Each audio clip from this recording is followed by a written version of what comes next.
जैसा कि आप सब जानते ही हैं कि 2014 से लेकर 2022 के बीच में एजेंसियों द्वारा ईडी, सीबीआई जैसी एजेंसियों द्वारा जितने मुकदमे नेताओं पर करे गए उसमें से 95% मुकदमे बीजेपी के राजनीतिक विरोधियों के खिलाफ, यानी कि बीजेपी के पॉलिटिकल ओपोनेंट्स यानी कि विपक्षियों के खिलाफ किए गए।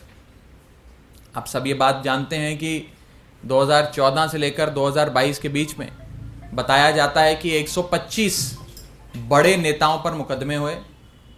125 में से लगभग 118 बीजेपी के राजनीतिक विरोधी हैं, यानी कि विपक्ष के नेता हैं।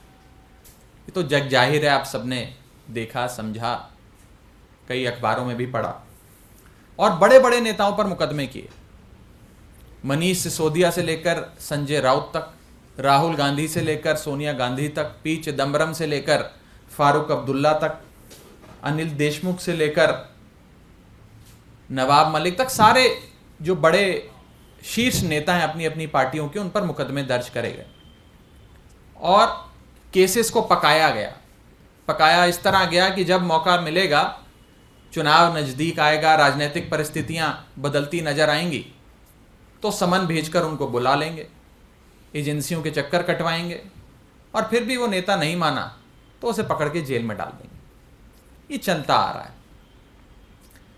और इस बीच एक बड़ी राजनीतिक डेवलपमेंट होती है। वो बड़ी राजनीतिक डेवलपमेंट है इंडिया गठबंधन का बनना। इंडिया गठबंधन के बनने से भाजपा पूरी तरीके से डर गई, घबरा गई और भाजपा को ये समझ में आ गया कि अभी तक वो ये तमाम पार्टियां अलग अलग चुनाव लड़ती थी, वोट बढ़ जाता था तो बीजेपी सीटें जीत जाती थी, सरकार बना लेती थी।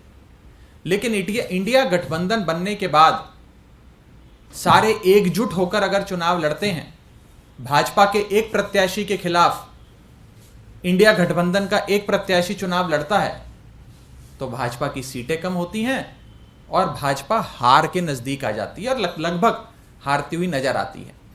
ये डर कहीं ना कहीं बीजेपी को सता रहा है और इसी के चलते हमारे सूत्र हमें बताते हैं कि एक योजना बनी है।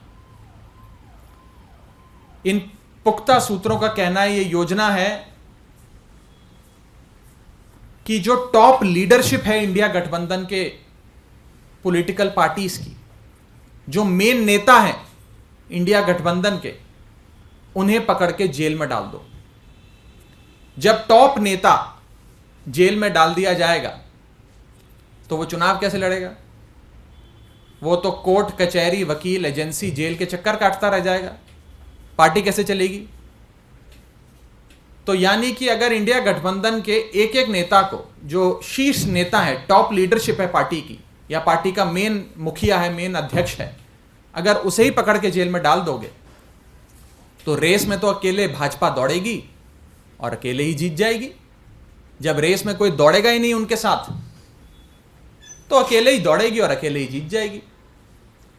इसी श्रृंखला में एक योजना बनी है और उस योजना में पहला अरेस्ट दिल्ली के मुख्यमंत्री अरविंद केजरीवाल का भाजपा की एजेंसियां करने जा रही हैं।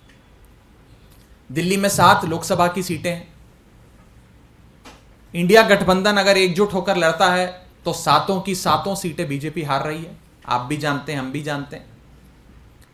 और ये 7 की 7 की सीटों की हार बीजेपी को इतना सता रही है कि वो अपने अरेस्ट की शुरुआत दिल्ली से करने जा रहे हैं और पहला अरेस्ट अरविंद केजरीवाल जी का करेंगे ताकि इन 7 सीटों पर आम आदमी पार्टी लड़ने लायक ना रहे। जब नेता ही नहीं होगा तो पार्टी कैसे चुनाव लड़ेगी? और अरविंद केजरीवाल जी को जेल में डालो, 7 सीटें दिल्ली की अपनी जेब में डालो। ये भाजपा का लक्ष्य है। इसके बाद ये लोग अगला अरेस्ट जो करने जा रहे हैं वो एक ऐसे राज्य का है जिसमें 14 सीटें आती हैं। 14 की 14 लोकसभा सीटों पर भाजपा की हालत खराब है और ये झारखंड राज्य, जिस राज्य में जेएमएम पार्टी की सरकार बनी, जब से हेमंत सोरेन साहब वहाँ के मुख्यमंत्री बने तब से उनकी लोकप्रियता इतनी बढ़ती गई कि वो भाजपा जो 2019 में 14 में से 12 सीटें झारखंड की जीती थी, आज 14 में से 4 सीटें भी जीतती नजर नहीं आ रही है। इसी के चलते अगला अरेस्ट वे हेमंत सोरेन साहब का करेंगे और झारखंड की रेस में अकेले ही भाजपा दौड़ेगी, अकेले ही जीतेगी, ये लक्ष्य है। इसके बाद बिहार के राज्य में जहां पर पिछली बार नीतीश कुमार के सहारे भाजपा 2019 का लोकसभा चुनाव लड़ी थी, शानदार प्रदर्शन रखा था, 40 में से 39 सीटें जीती थी। उस राज्य में जब से नीतीश कुमार जी ने उनका दामन छोड़ा और आरजेडी और जेडीयू ने मिलकर सरकार बनाई, तभी से ये योजना बन गई कि आरजेडी की टॉप लीडरशिप जो है उसे पकड़ के जेल में डालो। इसी श्रृंखला में अगला अरेस्ट आरजेडी के नेता तेजस्वी यादव का हो सकता है, ताकि आरजेडी पूरी तरीके से बैठ जाए और बिहार में चुनाव लड़ने लायक ना रहे। रेस में अकेले भाजपा दौड़ेगी, अकेले जीत जाएगी। इसके बाद अगला राज्य जहां पर भाजपा की एजेंसियां अपनी दस्तक देने वाली हैं वो है वेस्ट बंगाल। बंगाल वो राज्य जहां पर भाजपा ने पूरे दमखम से राज्य का चुनाव लड़ा, विधानसभा का चुनाव लड़ा, खूब पैसा भी खर्चा, समय भी लगाया, नेताओं को, बड़े से बड़े नेताओं को उतारा, लेकिन कुछ खास नहीं बना। और ममता बनर्जी की तृणमूल कांग्रेस बेहतरीन मार्जिन के साथ विधानसभा की सीटें जीती और अपनी सरकार बनाई। तो वे समझ गए कि बंगाल में ममता बनर्जी को हराना मुश्किल है। हराना मुश्किल है तो एक ही उपाय है, ममता बनर्जी और अभिषेक बनर्जी को पकड़ के जेल में डालो। अगर उन्हें जेल में डाल देंगे तो बंगाल में हमारे लिए राह आसान हो जाएगी। अकेले रेस में भाजपा दौड़ेगी, अकेले रेस में भाजपा जीत जाएगी।